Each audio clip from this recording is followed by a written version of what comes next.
The Carolina Panthers are closing in on an offensive coordinator hire, but the expectation is that new head coach Dave Canales will call the plays in Carolina. Is that the right decision? We'll talk about it right here on Locked On Panthers. You are Locked On Panthers, your daily Carolina Panthers podcast.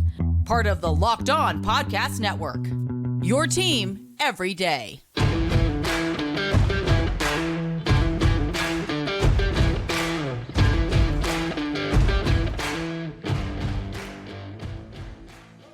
Welcome into another edition of the Locked On Panthers podcast, a part of the Locked On Podcast Network. I'm your host, as always, Julian Council, talking Carolina Panthers with you every Monday, Tuesday, Wednesday, Thursday, and Friday. Your team every day. That's what we do here on the Locked On Podcast Network. Subscribe or follow the show for free on YouTube or wherever you listen to your favorite podcast. And be sure to follow me, Julian Council, on Twitter at Julian Council, where on Fridays throughout the offseason, I answer your weekly Friday mailbag questions, either at me or DM me over on Twitter at Julian Council to get those questions into me. Now, today's episode of Locked On Panthers is brought to you by FanDuel. Make every moment more. Right now, new customers get $200 in bonus bets if your first bet of $5 or more wins. Visit FanDuel.com/LockedOn to get started today. Dave Canales and Dan Morgan, the new dynamic duo here in Carolina. The Panthers' new head coach being Dave Canales, their new president of football operations and general manager, Dan Morgan, are down at the Senior Bowl in Mobile, trying to find some players who can come to Carolina and help the Panthers win some games in the future, as those two have been tasked to turn around the fortunes of the organization heading into 2024. There should be another hire that front office made very soon. We got to wait till probably after the Super Bowl for Brant Tillis to come to Carolina to be able to control and handle the cap and the salary cap, and the contract situations here in Carolina. But until then, Dave Canales, the new Panthers head coach here, is trying to fill out a coaching staff, and he has made a couple of hires, and he's close to making a few other hires. There's a few other decisions also being made. So let's go over some of those right here on the show today. Jeremy Fowler, the first one to report this of ESPN.com, saying that the Panthers plan to hire Bucs wide receivers coach Brad Idzik as their offensive coordinator. Just 32, Idzik continues his fast rise up the NFL ranks. Brad Idzik, his dad, was the former general manager for the New York Jets, so he's been around football for a very long time. Played wide receiver for 4 seasons at Wake Forest after starting off his career at Lehigh. Idzik joined the Buccaneer staff after spending 4 previous seasons as a member of the Seattle Seahawks coaching staff with Dave Canales, serving as an assistant wide receiver coach during the 2019 and 20 seasons, and again in 2022, then as an offensive quality control / assistant quarterback coach back in 2021. He was the only staffer from Seattle to follow Canales to Tampa Bay once Canales took over the OC role. And the expectation is that Dave Canales will continue to call the plays. And we'll get into the offensive numbers from last season in Tampa and whether that's the right decision for the Carolina Panthers to have the new head coach, Dave Canales, be the one calling the plays. But not a surprise at all that Idzik is coming to Carolina to be the OC. The reporting from the very beginning was the expectation was that he would be joining the staff. In what capacity? I assume probably would be OC. Now, we did see the Carolina Panthers go out there and talk to Marcus Brady, at least put in a request to speak to Marcus Brady, the former OC under Frank Reich in Indianapolis. He also is a minority candidate. The Rooney Rule now extends to coordinator jobs. It always felt like a sham interview because, let's be honest, man, you get in a situation as a first-time head coach and you have somebody that you work with in the past who you think is bright, that can help you, you're going to carry your boy with you and bring him to Carolina. And that's what Dave Canales did. Not saying that there's anything wrong with that, just pointing out that while the Rooney Rule may be well-intended, a lot of times, like in this situation, it's just a waste of everybody's time, knowing good and damn well the person that Dave Canales wanted to bring as his OC was Brad Idzik. So we'll see how that dynamic works out as he now will take control of probably the game plan, not calling the plays, but he's now coming to Carolina. A couple of other moves also being made by the Carolina Panthers. First reported during the afternoon by Ian Rappaport that the Panthers were requesting to interview Raiders assistant offensive line coach Cameron Clemens for their OC job. He's was considered as an impressive candidate who should get more interest across the league. Well, he's not going to be the OC coach here in Carolina. The first domino to fall also reported by Ian Rappaport, the Panthers are hiring Bucs assistant head coach and running game coordinator Harold Goodwin to be their new assistant head coach and running game coordinator, working specifically with the offensive line in Carolina, which then led me to believe that, okay, I guess Clemens is not going to be the O-line coach, but that's not the job that Goodwin is actually going to have here in Carolina. He's the run game coordinator and assistant head coach, but also working with the offensive line. The main offensive line coach will be Joe Gilbert, who will be following Goodwin from Tampa Bay to Carolina. Another one of those situations where in this profession and in a lot of professions, you're going to go take on a new role. You want to bring people that you trust. That is exactly what Dave Canales is doing with Brad Idzik, who followed him from Seattle, now from Tampa Bay to Carolina. And that's what he's doing by plucking a couple of staffers he worked with for one season there in Tampa Bay in Harold Goodwin and in Joe Gilbert, two who are paired together that are now going to come to Carolina. And they're going to have a serious task to be able to get this offensive line to play up to the standard that a lot of people hoped that they would have played, or at least expected them to play at this past year. But whether it was injuries or regression of Ike Ekwonu and some other players on the roster, that unit ended up being an absolute liability when it was considered by me and many out there to be a strength for the Carolina Panthers heading into 2023. So it's now going to be Goodwin and Gilbert's job to turn around the offensive line, define those roles, and figure out how to get the best out of them and to protect Bryce Young, as that is paramount heading into year two, among many other things surrounding Bryce Young in this offseason and heading into the 2024 season. And another update too, offensive staff, not surprising at all that James Campen is gone when you consider how bad the offensive line was. Also, the reporting about James Campen creating enemies within the organization because he was effectively a mole for David Tepper. That is something that cannot continue on. If you're Dave Canales, I'm sure you've made the phone calls. You've talked to individuals before taking the job to understand who in that building can I not trust. And he knew that James Campen was somebody he couldn't trust, and also knew that there were some other people he wanted to bring with him that, of course, he could trust and felt like would fit his offensive system, as he had just worked with them the previous season down there in Tampa, that being Harold Goodwin and that being Joe Gilbert, and of course Brad Idzik, who's coming over to be the OC. Not a surprise at all that Thomas Brown is gone. He has been allowed to interview for head coaching opportunities, for offensive coordinator opportunities after seeing coaches like Chris Tabor initially get blocked. Same thing with Jero Rivero being blocked from interviewing elsewhere. Tepper does not want to keep them. And also, Tepper is allowing Dave Canales to come in here and to have free will over his staff, which is better than what he did last year, while in principle it made sense to talk to some more people outside of your circle via Frank Reich, to have more diversity of thought and not just a group think, and have people that are yes men have only worked for you before. But we also saw that played out last year, where there's a lot of infighting, the Hunger Games mentality that was reported on by Joe Person and Diana Rossini of The Athletic.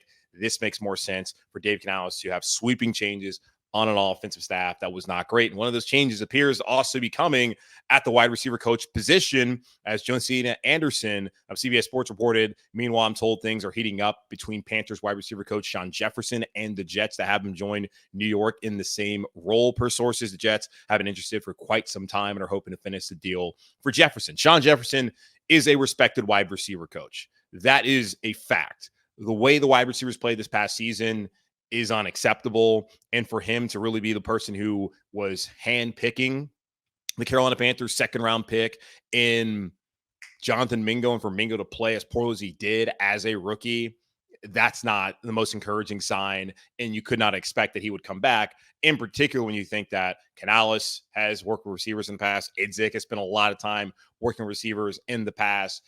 They don't need to keep a wide receiver coach, while respected, a wide receiver coach that oversaw the worst wide receiver core in the NFL. And I hate to even say that because Adam Thielen was a part of it, and Adam Thielen was excellent.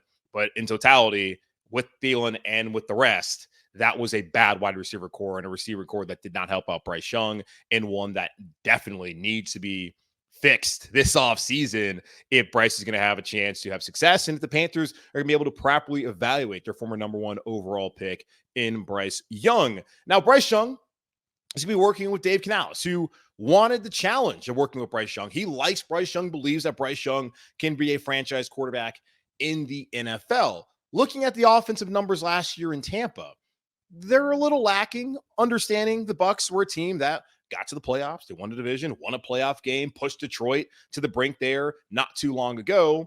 they were a solid football team, a much better football team than the Carolina Panthers. But should there be any concern about Dave Canales as a play caller and a head coach here in Carolina next season? We'll talk about that here in just a moment on Locked On Panthers. Passion, drive, and patience. What brings home the winning trophy is also what keeps your ride or die alive. eBay Motors has everything you need to maintain your vehicle and level it up to peak performance. From superchargers, roof racks, exhaust kits, LED headlights, and more. Whether you're into speed, power, or style, eBay Motors has got you covered. With over 122 million parts for your number one ride or die, you'll always find exactly what you're looking for. And with eBay Guaranteed Fit, your part is guaranteed to fit your ride every time or your money back because with eBay Motors, you're burning rubber, not cash. With all the parts you need at the prices you want, it's easy to turn your car into the MVP and bring home that win. Keep your ride or die alive at ebaymotors.com. Eligible items only. Exclusions apply. eBay Guaranteed Fit, only available to U.S. customers. When the reports came out last week that the Carolina Panthers were zeroing in on former Tampa Bay Buccaneers offensive coordinator Dave Canales, there was some concern about When the reports came out last week that the Carolina Panthers were zeroing in on former Tampa Bay Buccaneers offensive coordinator Dave Canales, there was some mixed feelings from the Carolina Panthers fan base. This was a man, and Dave Canales had only spent 1 year as an offensive coordinator. He was a coach that had not been interviewed anywhere else, as there were 8 open jobs this cycle. The only place I want to interview him were the Carolina Panthers and his former employer in Seattle, where he spent 13 years after Pete Carroll stepped down, parted ways. However, that really worked out there into P&W. They were not interested in Dave Canales. So rightfully so, some Panther fans were wondering, okay, is this really the right guy for the Panthers? Is it just Dan Morgan's buddy? And there was already concern from earlier in the week when Dan Morgan was elevated to the president of football operations and general manager role of whether that should have been the right decision, considering that he had been the assistant general manager, had been the head of the scouting department, and had been a part of the worst roster build in the NFL this past season, as the Carolina Panthers became the first team in NFL history to finish at 2-15. Some fair questions that were asked, fair criticism of that hire, and some fair skepticism of the Dave Canales hire. But I'm not sitting here trying to be negative about Dave Canales being hired. No, hell, the Panthers have never had a back-to-back winning season. They are coming off of 6 straight losing seasons with Dave Tepper as their owner.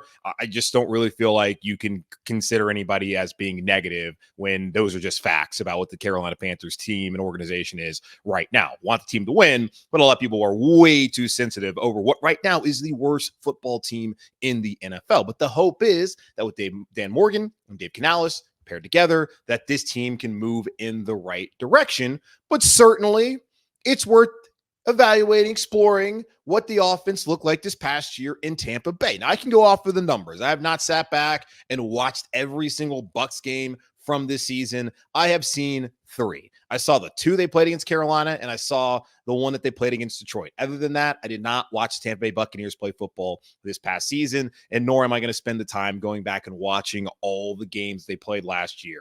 I'm going to sit here. I'm going to try and read up about Dave Canales. I'm going to try and understand it. I'm not going to spend all that time reading up about the Bucs and watching their games from last year with Dave Canales as their OC. But the numbers, of course, tell a story, and it makes it a little bit easier to digest what went on the season prior. Now, looking at the Bucs offensive stats, there was somebody when I had tweeted out about Dave Canales, how it's inarguable that he did a fantastic job with Geno Smith and with Baker Mayfield, getting both of those individuals paid. How Geno got paid, Baker soon to get paid, soon to stay down there in Tampa Bay as their starting quarterback. We'll see how long that lasts now that Canales is no longer down there.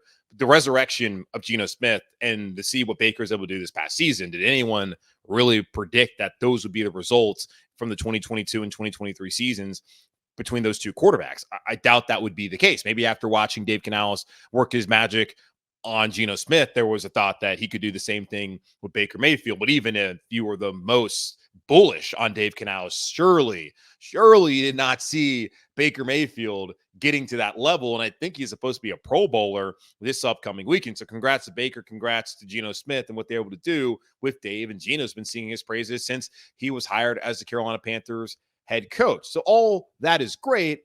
I had someone then say, well, I mean, yeah, you can argue the results because looking at the Bucs offensive numbers, which then I told them, you're having an entirely different conversation. The conversation I'm having is about the quarterback play and how those guys went from journeyman to pseudo franchise quarterbacks and getting paid after spending one season with Dave Canales where they put up big time numbers. You cannot argue about how well Geno Smith played and how well Baker Mayfield played the past 2 seasons under Dave Canales. Now you can certainly look at the offensive numbers in totality in Tampa and make an argument of whether Dave Canales coming in as Panthers head coach and play caller is the right decision for the organization.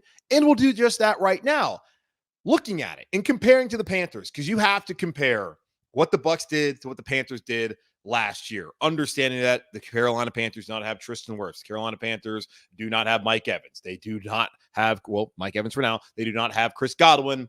They do not have the same level of receiving talent as the Tampa Bay Buccaneers. And across the board offensively, yeah, they're pretty lacking compared to what Tampa had. And if Tampa was not as talented, I don't think that they win the NFC South and turn around and win a playoff game, even if it's against an Eagles team that just seemed to tank the last month and a half of the season. But looking at their stats comparatively, the Panthers were last in total offense in 2023. The Bucs were 23rd out of 32 teams. So still not great. It's bottom third of the league, right? Yes, just about. The Bucs were 23rd in yards per game, 313 yards per game. The Panthers were dead last, 265.3 yards per game. The Bucs were 20th in yards per play. So total offense, yards per game, all that is cool and all, but like yards per play, I think tells a better story. The Bucs 20th, 5.1 yards. The Panthers last, 4.1 yards. The Bucs passing net yards per attempt, 14th with 6.3. The Panthers were dead last, 4.2. 16th scoring percentage. So as far as like scoring percentage per drive, the Bucs were 16th in the league, scoring 35.5% of the time. The Panthers were 30th, scoring 25.5% of the time. Now the Bucs rushing offense was not great. They were dead last in total rushing yards per attempt at 3.4. The Panthers were 20th in total rushing yards and 24th in yards per attempt at 4.0. That was the only area the Panthers offense was better than the Bucs offense in 2023. Now looking at some more metrics, EPA, expected points added, which is another one of these. And I know there's always the metric conversations and debates of whether that stuff should matter, especially in-game analytics, yada, yada, yada. It's a better way to understand the game. Looking at EPA, expected points added, the Bucs were 16th in the NFL in total offensive EPA. They were top 10 in the league, 10th in passing EPA, 29th in rushing EPA, which jives with the other numbers that we saw as far as their rushing numbers in totality. The Panthers were 30th in offensive EPA, 30th in passing EPA offensively, and then 22nd in rushing EPA offensively. Not ideal, not great across the board. The Bucs clearly had a better offense overall, passing wise, but worse running the football. That's not something I'm overly concerned about. But understand this, y'all. Yes, Dave Canales is coming here to help fix the offense, but his main role and why he's coming here is to fix Bryce Young. And in the NFL today, if you cannot have a high-level passing, if you don't have a high-level passing offense, you're just not going to have the big-time success. Now, I still believe that when it gets late in the season, it gets colder weather, you're going to have to be able to run the football, play defense, stop the run. I still believe that. We just saw Kansas City do it defensively against Baltimore the other day. Don't know where Todd Monken's run plays were on Sunday, but it's not like Lamar Jackson and that running attack were running wild. Kansas City, rather, controlled the line of scrimmage and were able to hit the big passing plays because they have Patrick Mahomes. And even without having high-level receiving talent, they still were able to go out there and make the big plays that were necessary. San Francisco, same case. Detroit, before they collapsed, had the ability to do that. If you do not have an inventive offense, but an offense that can win consistently by throwing the football effectively, you're not going to have success in the NFL, while still understanding that this is a line of scrimmage game. You can't protect the quarterback, can't get after the quarterback, can't stop the run, can't run the ball. You're probably not going to have much success either. We know nowadays with all of the numbers out there and the constant thought of you can't win without a quarterback, which, yes, is true, but it's still a team game, and the quarterback can't do anything if he's on his ass. You got to have somebody who can go out there and win from the pocket. And I think Bryce Young can do that. He just has to be coached up to that level and have the pieces around him. And that is the main job that Dave Canales is coming here to do. First and foremost is to fix Bryce Young. Looking at the Bucs passing offense compared to the Panthers passing offense, the Bucs had 28 passing touchdowns last year. The Panthers had 13. Their passing touchdown percentage, Tampa Bay was 4.9. Panthers were 2.2. That was last in the NFL. Yards per attempt, Bucs 7.1, Panthers dead last 5.5, yards per completion, Bucs 11.1, Panthers dead last 9.3, passer rating, the Bucs 94.2, Panthers 75.2. I think the run game will fix itself once you can define the roles on the offensive line. And I don't know, maybe have healthy guards this upcoming season. I'm not overly concerned about the run game here in Carolina. Chuba Hubbard's probably coming back. Feel good about him. Add someone else in there, not named Miles Sanders. Maybe it is Miles Sanders. And the Panthers run game will be fine if they have a healthy offensive line. I'm concerned about the passing offense, which has been relatively non-existent over the last couple of years. Doesn't help when you get rid of DJ Moore. Doesn't help when Robbie Anderson mysteriously stops knowing how to play football as soon as he gets paid. Doesn't help when I guess you let Curtis Samuel walk out in free agency. Not like he's necessarily done a ton in Washington, but not having the skilled positions out there, wide receiver, the talent, the speed, that has not helped matters. But putting in a rookie in a situation like they put him in this past season, that did not help things. For Dave Canales, yeah, you can question the offensive numbers in Tampa Bay, even though they turned things around late in the season. They were able to get all the way to the divisional round, which, hell, we can't even dream about that right now here in Carolina. When you compare their offense to the Panthers offense, not even in the same league. Technically they are, but it's like hard to believe that they're playing the same game, that they're playing at the same level when seeing how the Panthers were dead last in so many categories. Not overly concerned about the run. It's only been 1 year as an offensive play caller. It's going to take some time. Dave Canales is still going to learn. And there's so many great things that have been said about him. There's a video I saw on Twitter that Nick Carboni of WCNC put out there, Brad Idzik, the prospective offense coordinator coming here at Carolina, talking about how Pete Carroll would lean on Dave Canales back when he was in Seattle, asking, hey, Dave, what do you think here? He would tell everybody, hey, turn off communication. I want to talk to Dave. What do you think here? When asking him about what plays they thought they should go to.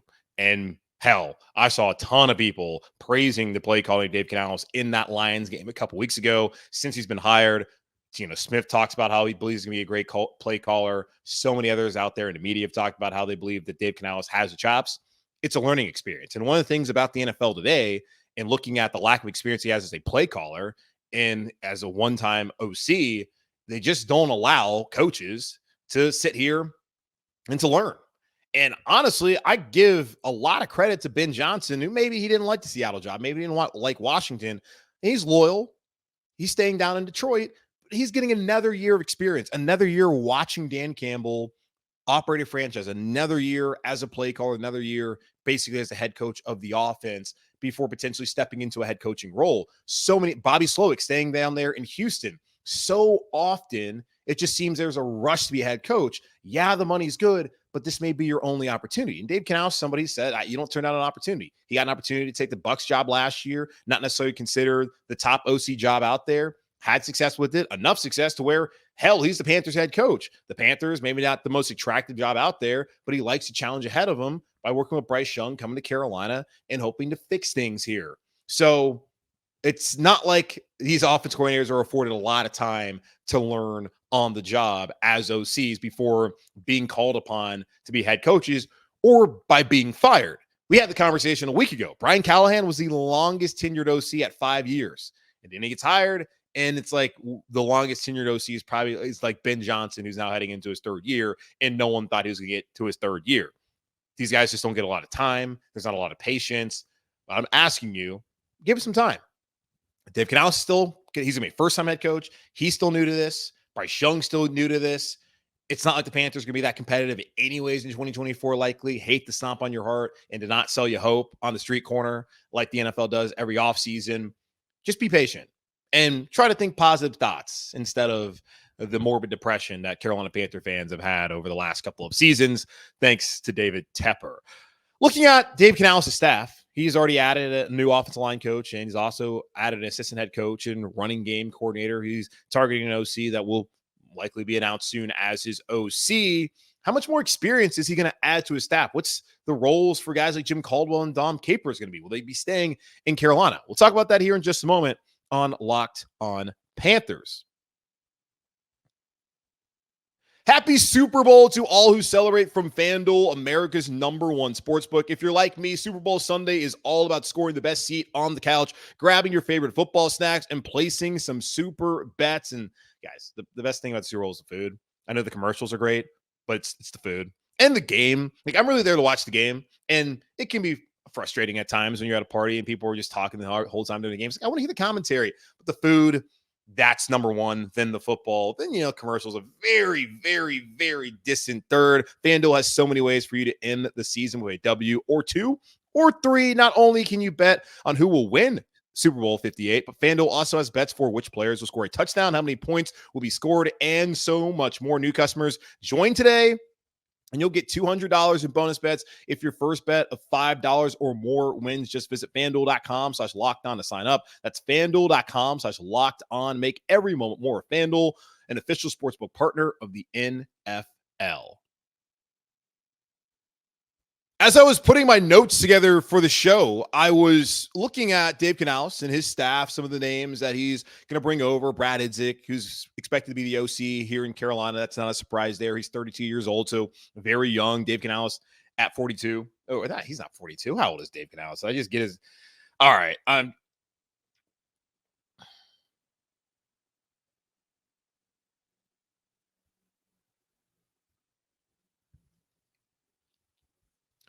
As I was putting together my show notes for the show today, I was looking at Dave Canales' staff and some of the expected hires. Brad Idzik, we've known from the very beginning that he was likely going to join Carolina in some capacity. It appears that capacity is going to be as the offensive coordinator. He will not call plays, but of course he'll be a part of the game plan. He'll be a key figure here in Carolina, and I assume he's likely going to work pretty closely with the Panthers wide receivers, considering his history as a wide receiver at Wake Forest and working with wide receivers in the NFL down there in Tampa most recently, and back in Seattle with the Seahawks, where he was working with Dave Canales for 4 years. But he's only 32, not a ton of experience there. Dave Canales has 13 years in the NFL, spending the vast majority of it outside of one season in Seattle under Pete Carroll, which is a great place to learn as a coach, to work with that legend. I have to imagine if he's got to be a Pro Football Hall of Famer. If he's not already in the College Football Hall of Fame, he's definitely there. He's got to be a Pro Football Hall of Famer one day, I would think. Pete Carroll, loved the job that he did for that decade plus out there in the P&W with the Seattle Seahawks. But looking at it, though, Dave Canales, 1 year as a OC, 1 year as an offensive play caller, and 42 years old. That's still relatively young in the NFL. It's not as young as like the McVays getting jobs and the Idziks getting jobs, some of the other coaches that they look at as these offensive wonderkins. But you want to know whether he has enough experience to come in right away and have success. And I had somebody ask me about this, I believe, for the mailbag, how Ron Rivera had said he wished he would have brought in a former head coach when he first got to Carolina. And we talked about Matt Rule not having any former head coaches up on his staff until it was too late. He had to go to Ben McAdoo, of all people, to be his rock star OC. And, well, that lasted about 6 games of Matt Rule. Or was it only 5? Wasn't very many. 5 games with Matt Rule as the head coach for Carolina back in 2022. I'm just wondering, will Dave Canales have a former head coach on his staff? Will he have all that experience? It's good to see him bringing Harold Goodwin over, bringing Joe Gilbert, who have worked together, and to have an assistant head coach you can trust, someone who you spent last year in Tampa Bay with. I like that hire. There's the expectation that Nate Carroll, Pete Carroll's son, who spent the last 2 years as a senior offensive assistant in Seattle. He's also spent time coaching wide receivers. Maybe he's going to be the wide receiver coach here in Carolina. He's also been an assistant role on offense outside of a couple seasons as wide receiver coach there in Seattle. Expected that he's going to come to Carolina. So he has some good experience, but he's still a younger coach out there. And you compare to last year, this offensive coaching staff had a wealth of experience. When you add in Jim Caldwell, when you have Frank Reich, who had a Super Bowl win, had worked with quarterbacks before, had success in the past, playing the position, of course, in the league. And then you were bringing someone in Josh McCown, who had never been a coach, but at least Josh McCown had played for a very long time in the league. Parks Frazier was coming off of a season after being the play caller once Frank Reich was fired up there in Indianapolis. Thomas Brown, there's a lot said about him. You felt good about the rock star staff as they were preferred to, and you felt good about the experience. I'm now just wondering how much experience will be there really working with that quarterback. Dave Canales has done a great job the last 2 years at Baker. Gino, that will be said ad nauseum by me and by everybody throughout the offseason as we try to find new talking points, as we get to know him better heading into the rest of the offseason and heading into the 2024 season. But who's going to be the quarterback coach? I would prefer to have someone who's actually been a quarterback coach. I do wonder if maybe the fundamentals of Bryce's footwork were lacking because, the plan was just to get Bryce as ready as possible. They weren't necessarily as focused on the fundamentals of the game, which is kind of wild that you wouldn't want to get the guy fundamentally up to speed before just throwing him out there. In college, different, but in the NFL, very important how much you have to take on as a quarterback to not get your feet set and get that all figured out. The bottom half, I don't know. I'm not a coach, but that is a curious decision. You got to learn how to walk before you can run, right? And that did not appear to be the case as far as the plan for Bryce Young that was cultivated by Frank Reich and by Scott Fitter this past season and led to both of those individuals not being here in Carolina. I would, though, like to have somebody who comes in as a quarterback coach that has some level of experience working with quarterbacks at this level. Don't have any names in particular. It will be curious to see who may take on that role for the Carolina Panthers, working alongside Dave Canales, and we'll find out more about what Brad Idzik's going to do. I think he's probably going to work pretty closely with wide receivers, and if Nate Carroll comes over, those two would be basically your two wide receiver coaches, and it might even be possible that Nate Carroll is considered the passing game coordinator as just an advanced role for him to take on here in Carolina. You have former head coaches already in the building. Jim Caldwell has been sitting in on the head coaching interviews, and he was sitting in, I believe, even on the general manager interviews. And I don't hate that at all. Does Jim Caldwell stay on here? Does he have more of an on-field role heading into the season? Like, is he going to be the quarterback coach? Are there any people out there objecting to Jim Caldwell being in that role? Dom Capers, I feel like he's pretty tied to Ejiro Evero. If Ejiro gets a job in Seattle, if Dom wants to move again, he's going out to Seattle for Ejiro. I'm guessing Ejiro is going to ask him to do that. I brought this up jokingly, but also, hell, is it a possibility if you're going to hire Pete Carroll's son, that Pete Carroll and his wife decide, hey, we're done with the rain in Seattle. We're going to move down south to Charlotte and help out Dave Canales, who he thinks the world of. I'm just very interested to see the kind of experience that's going to be built on this coaching staff. Got really caught up in the Rockstar staff last year, and that did not work out on the offensive side of the ball. Now, offensively, and especially if defensively, if Ejiro Evero is gone, what's that coaching staff going to look like? It's going to be interesting to see over the next couple of days and possibly weeks to see how Dave Canales is able to build out his staff here in Carolina. So far, do like the hires of two former Buck staffers that he had not worked with until this past season in Harold Goodwin and in Joe Gilbert. And Brad Idzik makes sense to bring somebody you have experience with. We'll see what exactly his role will be once he actually comes in as the OC, what that all entails, since he will not be calling plays. But that's going to wrap up this edition of the Locked On Panthers podcast, part of the Locked On Podcast Network, hosted by yours truly, Julian Council. Again, y'all, make sure to subscribe or follow the show for free on YouTube or wherever you listen to your favorite podcast. And be sure to follow me, Julian Council, on Twitter at Julian Council, where I will be back with you on Friday to answer your weekly Friday mailbag questions. Now, Dave Canales, Stan Morgan is supposed to be introduced on Thursday, so I may have to do like an emergency episode on Thursday, just get my reactions to them. I want to do the mailbag. I can't like flake on that back-to-back weeks. But at me or DM me, first follow me on Twitter to get those questions into me now. But in the meantime, be safe, be happy, be whole. As always, keep pounding, and I'll talk to y'all on Thursday.